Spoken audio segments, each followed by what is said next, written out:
예, 먹는 것에도 뜻이 있다. 먹는 것에도 뜻이 있다라는 제목으로 하나님 말씀 증거하도록 하겠습니다.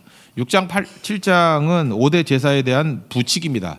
부칙을 요즘식으로 얘기하면 매뉴얼이라 그러는 거죠. 그러니까 매뉴얼이 있다라는 얘기는 무슨 얘기입니까? 계속해서 실행하고 있다라는 거예요. 그러니까 해보지 않는 사람이 매뉴얼이 필요 없죠. 하려 그러면 매뉴얼이 꼭 필요하다는 것입니다. 그래서 우리가 6장 7장에서 알 수 있는 게 뭐냐 하면 5대 제사는 실제적으로 이루어지고 있었다. 그러니까 살았다라는 것입니다. 그러니까 우리 인생도 이런 매뉴얼이 있는 인생이 돼야 된다는 것입니다. 그 무슨 얘기죠? 살아야 된다는 거죠. 우리 설교도 마찬가지입니다. 원리를 제시하는 게 설교일 수도 있습니다. 그러나 실제로 사는 이야기로 들어가면 복잡해지죠. 이게 하나도 만만한 게 없다라는 것입니다. 지난 주일에도 설명을 했죠. 이게 목표라는 것은 직선적인 시각이라고. 100군데 그러면 100군데 바라보는 건 직선이죠.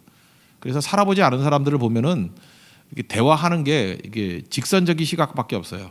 저것 그러니까 움직이지 않은 거예요. 그 자리에서 이게 쳐다만 보고 있는 거거든요. 그런데 실제로 100군데로 올라가려고 그러면 직선으로 올라갈 수 있는 사람은 없다 그랬죠. 슈퍼맨 외에는 날아가지 않으면 어떻게 직선으로 갑니까? 걸어가야 되면은 그게 이제 현실이거든요. 현실은 복잡한 겁니다. 현실은 극복해야 되는 거고 현실은 감각이 필요하다라는 거예요. 그래서 지금 오늘 이 부칙이라는 내용들은 뭐냐? 목표를 얘기하는 게 아니에요. 목표는 5대 제사잖아요. 그건 100군데 올라가자 그런 거였고 실질적으로 제사 드리고 살아가는 내용들에 대해서 이제 복잡한 것들이 나오는 거라고요. 이건 현실입니다. 현실적인 매뉴얼들 이런 게 나오더라는 것입니다.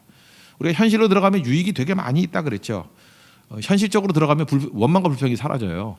원망과 불평이 사라지는 이유가 뭘까요? 이렇게 현실이 아닐 때는 없는 게 보인다고요. 그래서 이렇게 탁상 공론하는 사람들은 맨날 약점만 쳐다봐요. 저게 약점이고 이게 부족함이고. 그러니까 잘 되는 건 다 당연한 거야. 물론 뭐 학자들 중에 몇 명은 그런 사람도 필요하겠지만 모두가 다 그렇게 돼버리면 나라 망하죠. 그죠? 교회 망하죠. 근데 현실 속으로 들어가 버리면은 주신 것이 보여요. 광야는 아무것도 없는 곳이라고 했잖아요. nothingness. 근데 거기서는 주시는 것만 계산이 된다고. 그래서 오히려 광야에서 감사가 나와요. 그래서 하나님께서는 다윗을 광야 생활하게 만들잖아요. 주시는 것들을 다 인식하도록 온몸으로 인식하도록. 그래서 감사와 찬송이 광야에서 나오는 겁니다. 받는 거기 때문에. 그래서 가난한 집에서 효자 나온다라는 게 집안이 광야 같거든요. 그러니까 부모님의 은혜만 생각되는 거예요. 하나님께서 그런 식으로 우리 인생을 재편하기를 원하신다는 것입니다. 그래서 현실 속에 들어간 사람들은 원망과 불평이 사라져요. 그래서 원망과 불평이 없을 때 뭐 우리가 실제로 그렇게 이끌어갈 것도 없지만 하나님이 우리를 어떻게 이끌어가겠어요? 광야로 이끌어가는 거예요. 그럼 이상하게 사는 건 피폐해졌는데 감사와 찬양이 터져나오게 된다고요. 그리고 광야는 현실이기 때문에 현실은 내가 극복해야 되잖아요. 누가 도와주는 게 한계가 있잖아요. 그래서 적극적이 된다는 것입니다. 우리나라도 의병의 역사가 있죠. 의병은 뭐예요? 나라가 나라 구실 못하니까 의병이 일어나죠. 정규군으로 싸우면 의병이 왜 필요하겠어요? 근데 우리나라는 항상 나라가 나라 역할을 잘 못했거든요. 나라가 다 망했어요. 그러니까 자발적으로 일어나야죠. 의병이 일어나야죠. 성경에도 보면은 되게 의병 의식이 많다고. 왕이 못하니까 다윗 같은 의병이 일어나는 거죠. 너희들이 잠잠하다 할지라도 내가 일어나겠다. 그러면서 일어서는 것. 그래서 의병 의식이 필요합니다. 참 재밌잖아요. 옳은 의자잖아요. righteousness. 우리도 디카이오순에 그래서 의인 됐다 그러잖아요. 의인인 군사, 그게 의병이죠. 우리 한 사람 한 사람 그리스도인들이 의병이라는 의식을 가지고 일어서는 게 꼭 필요하다라는 것입니다. 현실 속에 들어가면요, 이 적극적이 돼요. 여러분 싸울 때 중요한 게 동역자라는 거를 또 깨닫게 되죠. 혼자 못 싸우니까. 그래서 나이가 들면서 제일 필요한 게 뭐냐? 돈이 필요한 것도 아니고요. 친구가 필요한 건데, 그죠? 친구가. 그래서 사람은 죽을 때 누군가가 내 옆에 있기를 원하는 거예요. 그래서 세상에 제일 무서운 게 고독사입니다. 아무도 없는 거. 독일의 괴테라고 있죠. 괴테가 81세 됐을 때 글인데 자꾸만 가족들이 멀어져 가는 거예요. 여러분 그렇게 생각하죠. 괴테인데 옆에 누가 없을까? 지금이 괴테가 유명하지. 그때는 안 유명해. 할아버지지. 원래 죽어야 유명하거든요. 그러니까 괴테가 살아있을 때는 그렇게 유명한 게 아니에요. 그죠? 여러분 같으면 괴테 옆에 있다 그러고 사진 찍고 뭐 SNS에 올리고 난리치겠죠. 괴테예요. 뭐 이러고. 근데 그때는 안 그렇다고요. 그래서 괴테가 80일 때 사람들이 잠깐 떠나가는 것들을 본 거예요. 역시 괴테는 머리가 좋아요. 그래서 식품 창고, 그러니까 지금 냉장고 열쇠죠. 식품 창고 열쇠하고 식기 찬장 열쇠를 베개 속에 집어넣었어요. 그래서 밥 먹으려고 그러면 아버님 하고 와가지고 열쇠 받아가고. 그래서 계속해서 슬픈 얘기인지도 모르겠지만 참 게 되게 중요한 것 같아요. 그죠? 여러분들 잊지 말라고요. 이건 극단적인 얘기인데 지금도 사람이 중요한지 모르고 잠깐 속이고 배신하고 뭐 이래가지고 그냥 당장 살면 된다고 생각하는데 그렇지 않아요. 그 사람이 얼마나 중요한 건데요. 그래서 관계를 끊고 잠깐 다투는 게 그 현실 속을 살지 않았기 때문에 그래요. 이게 현실의 무서움을 모르기 때문에 그렇다고. 현실에 들어가면요 동역자만큼 중요한 게 없다고. 혼자 못 가요. 같이 가야 되는 거지. 그래서 현실에 들어갈 때 이 적극성이 생기게 된다는 것입니다. 또 현실에 들어가면 기도도 배우고 친구가 누군지 대적이 누군지 알게 되고 그래서 하나님께서 우리에게 현실에 대한 이 복을 주신다라는 것입니다. 현실과 가까운데 이제 제일 중요한 게 뭐냐? 이 출애굽기 또 이 내용에서 레위기 출애굽기 레위기 민수기에서 제일 강조하는 것 중에 하나가 뭐냐? 요즘식으로 표현한다 그러면 역지사지인데 훌륭한 사냥꾼이 되려 그러면 사냥꾼 의식 갖고 생각해서는 안 되고 사냥감으로 생각한다는 거죠. 그러니까 사냥감 같이 생각해야 된다는 거예요. 그러니까 지금도 이 말을 그대로 한다 그러면 우리나라 요즘에 뭐 집값이 오른다고 막 이러는데 누구를 장관시키면 되느냐 하면은요 복부인을 장관시키면 돼요. 그러면 다 잡아내. 그죠? 돈 어떻게 버는지 다 알고. 근데 뭐 뭣도 모르는 자들이 와가지고 잠깐 잡으려고 그러니까 못 잡는 거지. 그죠? 그런 거 모르세요? 원래 나라를 무너뜨리려 그럴 때도요. 그 나라의 대신. 그래서 우리나라도 을사오적이라 그러잖아요. 그죠? 그 배신자를 그 내부에 있는 배신자를 뭐 돈으로 쓰든지 뽑아서 배신시키면 나라 망해요. 왜? 내부자가 무섭거든. 그러니까 그 사람은 저주받은 자지만 그러니까 무서운 게 그렇게 무너지는 거라고. 그러니까 우리도 하나님 앞에서 우리 신앙이라는 게 왜 중요하냐? 오늘같이 예배드리잖아요. 예배드리고 말씀을 들으면 말씀은 지금 무슨 훈련하는 거냐면 나를 버리고 하나님의 시각에서 생각하는 걸 배우는 거예요. 그러니까 신앙인 이게 되게 중요한 거예요. 여러분들 두 가지만 갖추면 세상 다 뒤집어 엎어요. 하나님의 시각에서 하나님의 생각을 가지고 세상을 바라보는 거예요. 그게 하나님 마음이거든요. 말씀이 주는 거예요. 그 또 하나는 뭐냐? 현실 속에 들어가서 세상 사람들 같이 생각을 하는 거예요. 사냥감 같이 생각을 하는 거예요. 그러면 최고의 사냥꾼 됩니다. 최고의 경찰이 도둑놈 입장에서 생각하는 거예요. 나라면 어떻게 숨을까? 그런 생각 안 해봤어요? 나라면 어떻게 숨을까? 여러분들이 지금 이렇게 도망쳐가지고 뭐 연락도 안 돼. 그러면 누구한테 연락하겠어요? 제일 친한 사람한테 연락해가지고 돈 좀 줘라. 뭐 그럴 거 아니에요? 그러니까 다 잡히는 거죠. 그래서 또 고도의 도둑놈들은 또 영화 같은 데 보세요. 자기가 이렇게 할 것 같은 거는 절대 안 가는 거예요. 그죠? 전혀 생각지도 않았던 엉뚱한데 그게 다 머리 싸움이죠. 그러니까 우리가 객관화시키는 싸움이라는 것입니다.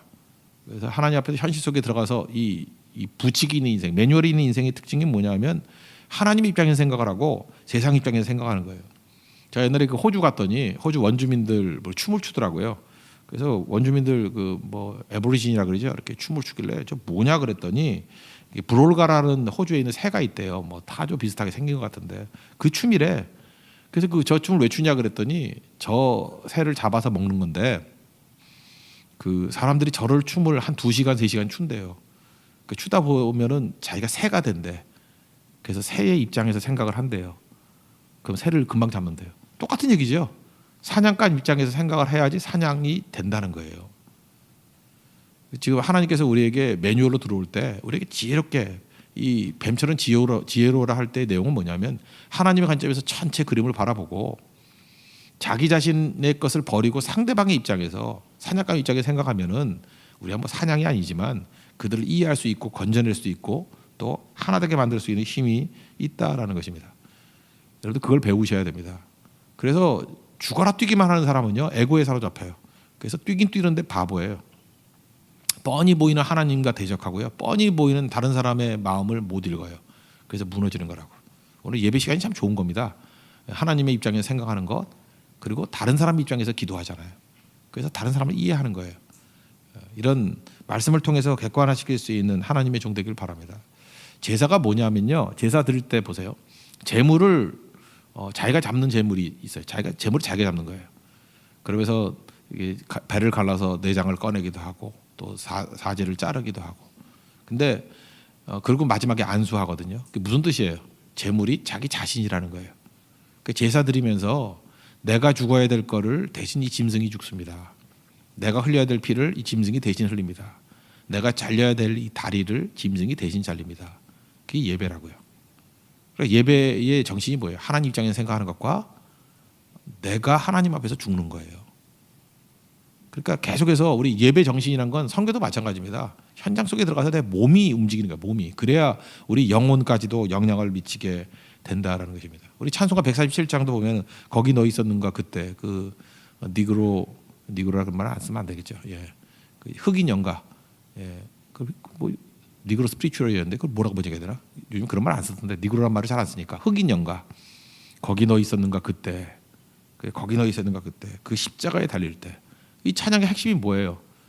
우리가 그냥 객관적으로 예수님 십자가를 바라봐서는 안 되고 안에 들어가야 진짜가 될 수 있다. 그죠? 그 예수님 입장에서 십자가에 내가 달린 거예요. 거기 십자가에 예수님이 달린 게 아니라 내가 달린 거라고요. 그래서 오늘 우리로 적용하고 해석해야 된다. 이게 예배 정신이라는 거예요. 지금 레위기를 배워야 되는 이유는 예배를 통해서 우리에게 무슨 정신을 주시기를 원하느냐 그걸 깨달아야 된다라는 것입니다. 예배는 실행됐다라는 거예요. 우리도 삶이 예배가 되고 우리 그 공동체 예배가 되기 위해서는 그 안에 내가 들어가야 돼요. 나에게 적용된 말씀들. 그래서 예배는 하나님 입장에서 생각하는 것과 상대 입장에서 생각하는 것들을 내가 체험하는 거예요. 그게 예배라는 것입니다. 그런 예배를 누릴 수 있는 믿음의 종 되기를 바랍니다. 그리고 또 하나는 이제 먹지 말라는 게 피 먹지 말라. 피는 뭐 생명이기 때문에 그렇다. 이건 뭐 간단히 넘어갈게요. 그 다음에 뭐 기름 먹지 말라라는 게 나오거든요. 기름.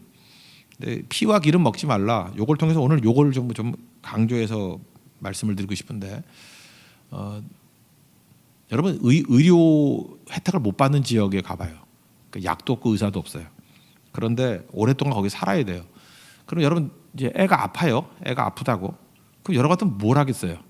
기도합니다. 예, 기도해요. 뭐 근데 기도만 할 거예요? 막 애가 아파 죽는다 그러고. 그러니까 엄마가 하는 일이 뭐예요? 그래서 의료 혜택이 없는 지역에서 발달하는 게 안마예요. 뭐 만져주는 거예요.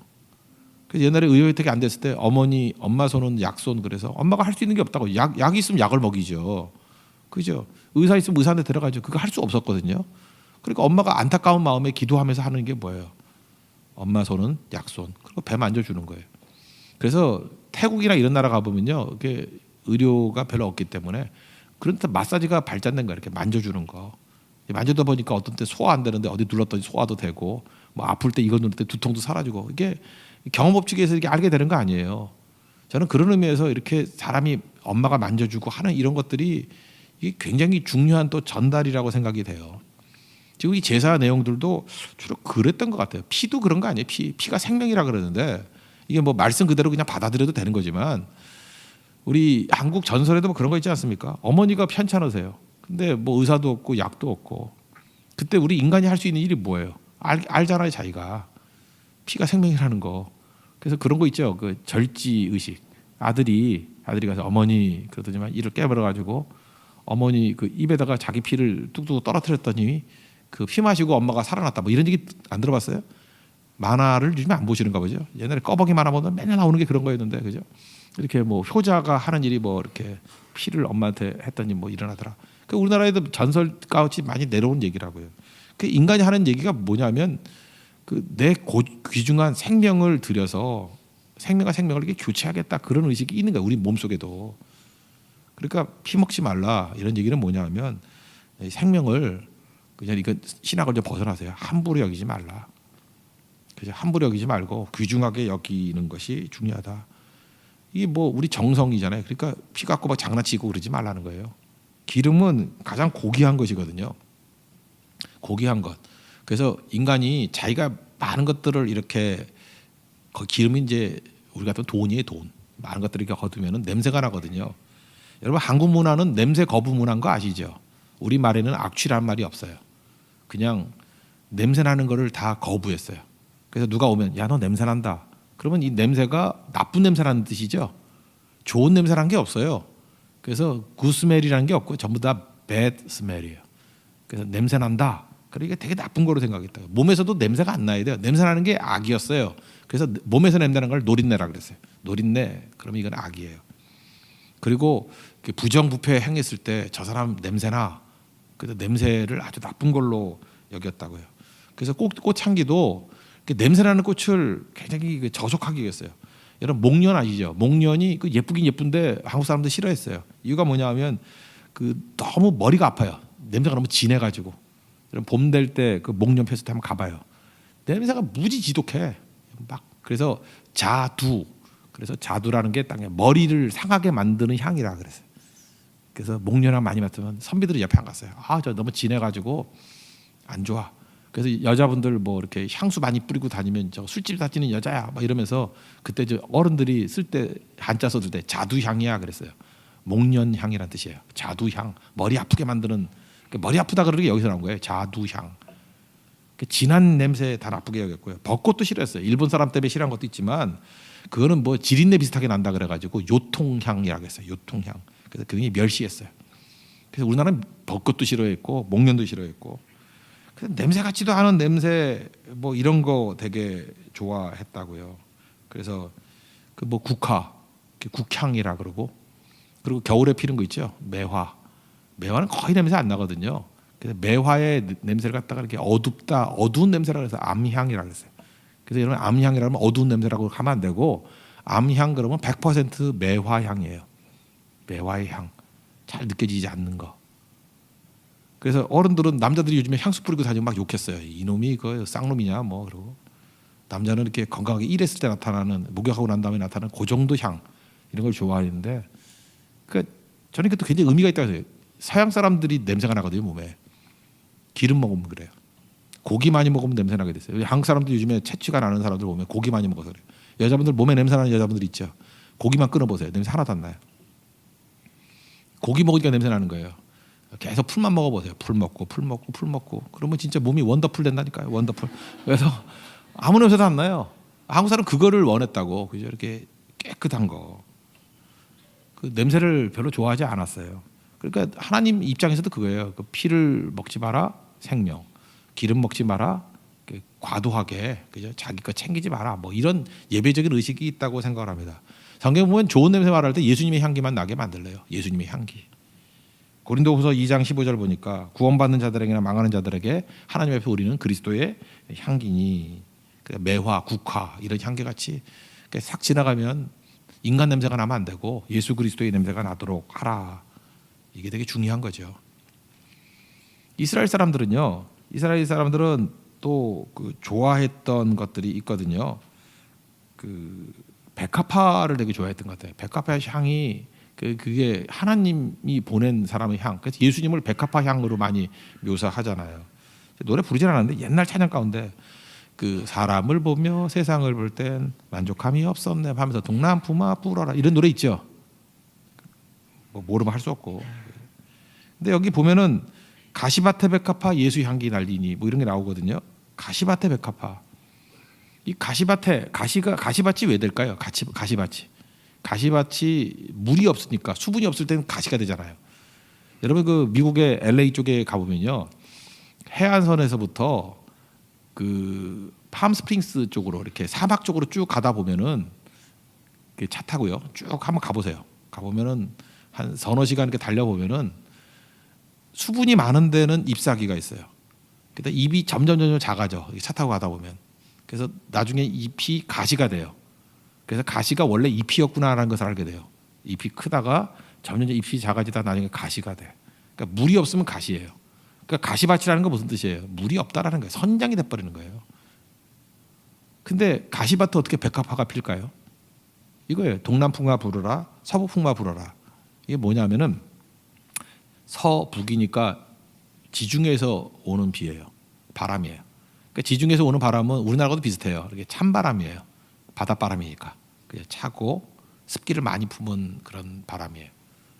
그 다음에 동남풍은 어디겠어요? 아라비아 반도, 아라비아 사막에서 부는 바람이에요. 뜨거운 바람이에요. 여러분 그거 아시죠? 이번에 뭐 우리 베트남 선교 가기 일주일 전에 비 무지하 많이 왔다면서 한국에. 이유가 뭐죠? 남태평양의 뜨거운 바람과 북쪽에 차가운 바람이 만나면 기단이 형성돼서 비가 오죠. 엄청나게 비가 오죠. 그러니까 이스라엘은 비까지는 아닌데 이스라엘에서 제일 원하는 조건이 이거예요. 비가 안 오는 지역인데 동남풍이 불어요. 그러면 다 말라버려요. 근데 하나님께서 은혜 가운데 서북풍이 불어. 그럼 찬바람이 오거든요. 그 둘이 딱 만나는 순간에 이슬이 맺혀요. 헐몬산에 이슬 뭐 이러기도 하죠. 이슬이 맺혀요. 이슬이 맺힌 곳에 백합화가 핀대요. 이게 합력하게 선을 이루는 거하고 똑같은 거죠. 우리 인생 가운데 좋은 일만 있나? 그죠? 서북풍도 있고 동남풍도 있고. 그 원하는 사람이 누가 있어요? 그래서 내 인생 가운데 찬 것도 싫고 더운 것도 싫고 다 고난이에요. A라는 고난과 B라는 고난, 찬 고난과 뜨거운 고난, 뭐 다 추운 것도 고난이고 더운 것도 고난이죠. 근데 그게 기가 막히게 믹싱돼 가지고 합력하게 선을 이룬다니까요. 그래서 이슬이 맺혀요. 그 결과가 뭐예요? 백합화예요. 백합화. 참 이 찬양이 기가 막힌 찬양이거든요. 그래서 가시밭에 백합화, 그게 우리 예수 믿는 사람들이라는 거예요. 예수 향기 날리니. 사실은 이런 신학적인 내용들과 그 이스라엘 지형을 알면 이 찬양이 되게 힘 있는 찬양인데, 그죠? 이게 로마서 8장 28절의 찬양이에요.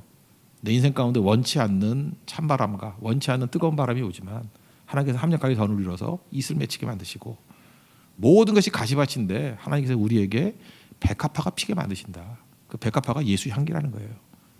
그런 인생이 될 수 있다. 여러분들 그런 은혜가 임하기를 원합니다.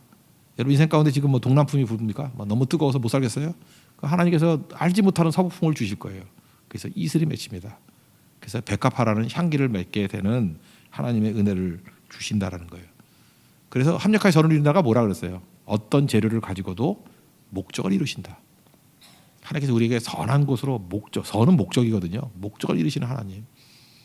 여러분 그런 축복과 은혜가 임하기를 원합니다. 우리 그걸 믿기 때문에 우리는 흔들리지 않는 인생을 산다라는 것입니다. 그래서 오늘 그 얘기예요. 그럼 우리는 기름으로 안 살아도 돼요. 피로 안 살아도 돼요. 하나님 말씀대로 순종하면 하나님께서 제일 좋은 것을 이렇게 부어 주신다는 것입니다. 그래서 마지막으로 종합적으로 음식 문화에 대해서 한번 적용을 한다면 네 가지를 한번 정리를 해봤어요. 뭐 이 내용들 다 합쳐가지고, 첫째는 크리스찬의 음식 문화. 첫째는 음식이 궁극적인 만족이 돼서는 안 된다는 거예요. 그죠? 이게 음식이 이게 종이 돼야지 음식이 목적이 돼서는 안 된다는 거죠. 그러니까 먹는 것이 아니라, 그러니까 마태복음 6장 얘기해요. 무엇을 먹을까? 이게 아니고 그의 나라와 그의 의라는 거예요. 목적이 있어야 돼요. 목적. 그러니까 목적 있는 인생, 목표 있는 인생이 돼야지 승리할 수 있다라는 것입니다. 먹는 것 자체에 매몰됐던 사람 에서죠. 한 그릇 팥죽에 장자권을 팔았다. 이건 에서 나쁜 놈이다 이렇게 얘기하면 안 돼요. 우리도 마찬가지예요. 먹고 사는 거에 하나님께서 주신 축복을 팔 수 있죠. 하나님께서 주신 예배의 축복, 선교의 축복, 헌신의 축복을 팔아버릴 수 있죠. 돈 좀 더 벌겠다고, 그 더 먹겠다고. 그러면 그게 에서예요. 한 그릇 음식, 그게 먹을 거, 입을 거, 마실 거, 그것 때문에 장자의 명분을 파는 에서와 같이 망령땡자, 망할 놈이라는 거예요. 우리 에서 길 걸으면 안 된다는 거예요. 야곱을 보면은 야곱은 모든 대가를 다 치르더라도 축복을 구하잖아요. 그죠? 한 그릇 음식이 아니라 하나님의 축복과 사명을 구하잖아요.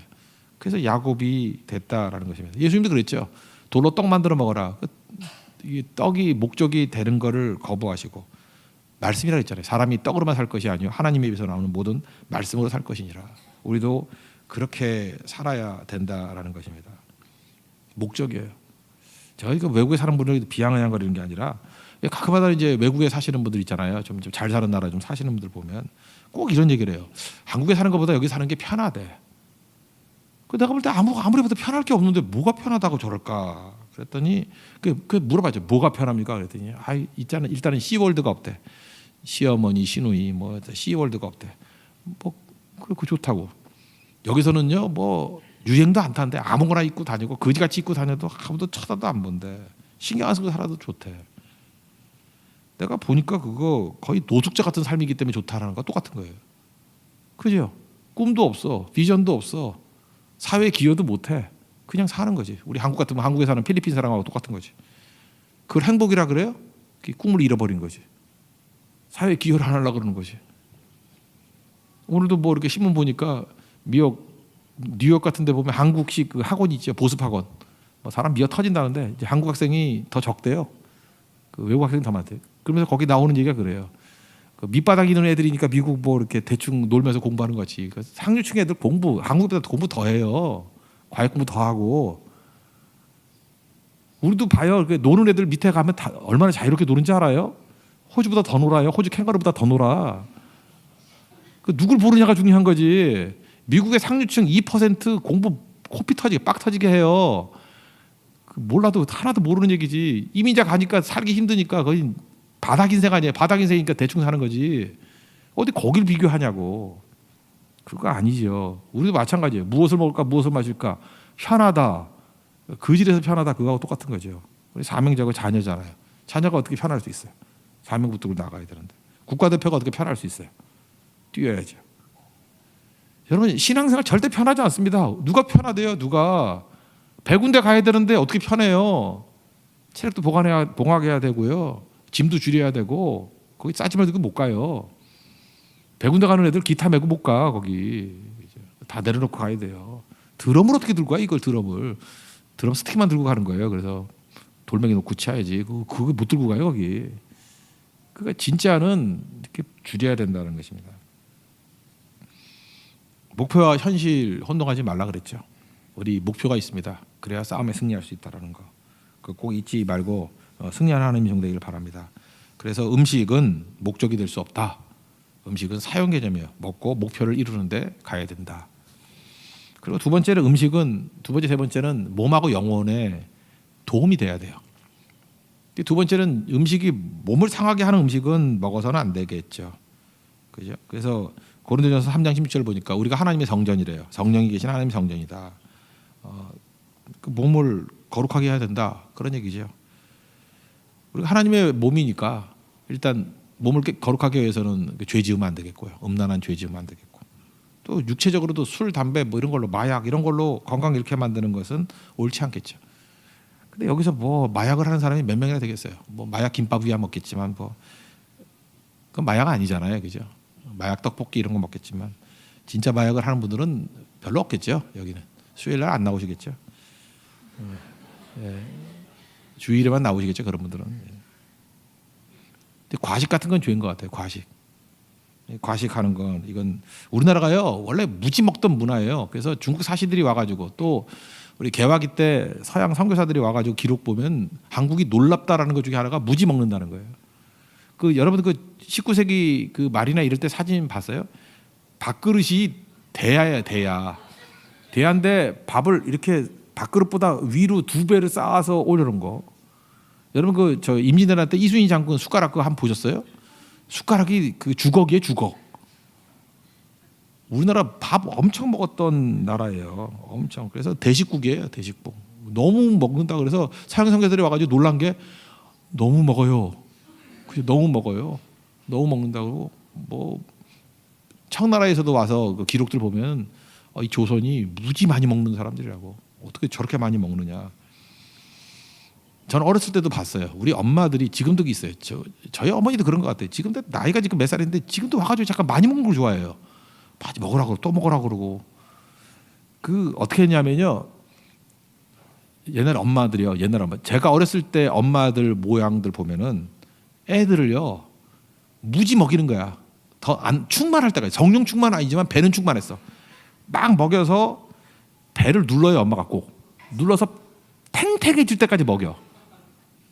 지금 웃는 김상립 집사님은 기억나시죠? 그러지 않아요? 애들 막 엄마가 무지 먹여서 엄마가 꼭 배를 눌러봤어. 배가 들어가면 또 먹여. 들어가지 않을 때까지 진짜 먹이는 거예요. 그거 왜 그랬을까요? 못 먹던 민족이라서 그런지 그게 사랑이었어요. 그래서 그냥 배가 탱탱할 때까지 먹이는 거. 그러니 건강해지나. 그렇게 먹이니까 전부 다 마흔에 다 죽고 그랬지. 여러분 음식은 이게 독이 돼서는 안 되겠죠. 순환이 중요한 겁니다. 뭐 조금 먹고 뭐 날씬해지라 그 얘기 아니라 먹고 소화하고 배설하고 먹고 소화하고 배설 이게 순환이 될 정도로 되는 게 중요한 거예요. 그래서 필요한 게 뭐죠? 적당히 먹으라도 중요하지만 일하라는 거예요. 열심히 일해서 소화시키라. 자기가 일할 만큼만 먹으라는 거예요. 그죠? 일이 안 될 정도로 먹어서는 문제가 된다. 그래서 성경에 보면은 선악과부터 먹는 것부터 죄를 졌잖아요. 먹는 거 아무 데 가서 먹는 거 아닙니다. 선악과 먹으면 안 되고 술자리 이런 데 가면 안 되고 크리스찬들이 그리고 백보양보해서 술을 마셨다 할지라도 자기들끼리 세상 친구들과 마시는 거와 교회에서 팀 모임 끝나서 가서 마시는 건 이건 벼락 맞을 일이에요. 그죠? 예수 그리스도 이름으로 이건 공동체를 깨는 일이거든. 그러니까 그 앞뒤를 못 가리는 사람들 있잖아요. 우리 교회 또 개척교회고 뭐 초신자들 많고 해서 이게 뭐가 뭔지 모르는 자들이 많잖아요. 그 동참하는 거 똑같은 죄예요. 그게 공동체를 깨는 거라고. 그래서 먹는 것이 우리 몸을 상하거나 영혼을 상하지 않게 만드는 그런 종 되기를 원합니다. 영혼을 상하게 만든다는 건 뭘까요? 다니엘 같이 우상 숭배하는데 들여졌던 거 먹는 거, 그런 게 영혼을 상하게 하는 거고, 또 뭐가 있을까요? 또 뭐 제일 중요한 거는 술 담배도 그런 의미가 있겠죠. 우리나라에는. 나는 우리나라에만 있는 이게 문화라고 생각을 해요. 예수 믿는 거에 대한 어떤 특징으로 삼잖아요. 그래서 배교의 원리로 이렇게 삼고, 그럴 때는 이걸로 흔들려서는 안 된다는 겁니다. 그래서 하나님 앞에서 잘 준비되어서 우리 쓰임 받는 우리 하나님의 종 되기를 바랍니다. 그래서 오늘 뭐 결론을 맺는데, 레위기에 나오는 하나님 백성들의 이야기는 5대 제사 드리고, 제사 드리는 거에 그치는 게 아니라 구체적으로 이걸 어떻게 행해야 될지 하는 목표뿐만 아니라 현실이 드러나요. 그 현실적인 거. 그리고 마지막에는 이 먹는 거의 공동체성을 얘기를 해요. 같이 먹으라는 거예요. 같이. 그래서 그 화목제 같은 데서는 하루 저녁에 다 먹으라 그랬죠. 제가 얘기했잖아요. 500kg짜리를 하루 저녁에 다 먹으려고 그러면 혼자 못 먹죠. 혼자 얼마나 먹겠어요? 10kg 먹어요?